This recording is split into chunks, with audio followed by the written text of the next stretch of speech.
যিটো আটাইতকৈ বেছি গুৰুত্বপূৰ্ণ সেয়া আপোনাৰ ভিতৰতে আছে আপোনাৰ ভিতৰতনো কি আছে আপোনাৰ আনন্দ আপোনাৰ প্ৰেম আপোনাৰ পৰমানন্দ সকলো আপোনাৰ ভিতৰত মানৱ অভিজ্ঞতাৰ মুখ্য আসনখনেই আপোনাৰ ভিতৰত অৱস্থিত অৰ্থাৎ আপুনি নিজৰ অভিজ্ঞতাৰ প্ৰকৃতি নিজৰ ভিতৰতে সৃষ্টি কৰিব পাৰে সৰ্বোপৰি এই জীৱনটোক যি বুদ্ধিমত্তাই সৃষ্টি কৰে সেয়া আপোনাৰ ভিতৰতে আছে অৰ্থাৎ জীৱনৰ উৎসটোৱে আপোনাৰ ভিতৰত আছে সৃষ্টিৰ উৎসটোৱে আপোনাৰ ভিতৰত আছে প্ৰশ্নটো মাথো প্ৰৱেশৰ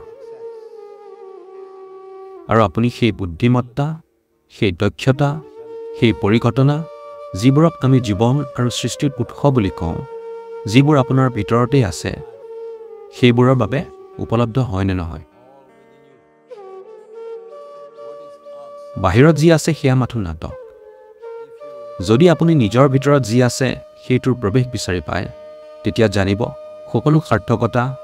আপোনাৰ জীৱনক সুন্দৰ কৰি তুলিব পৰা পৃথিৱীখনক সুন্দৰ কৰি তুলিব পৰা সকলোখিনি আপোনাৰ ভিতৰতে আছে আহকচোন সেইটো সম্ভৱ কৰি তুলো Let's make it happen.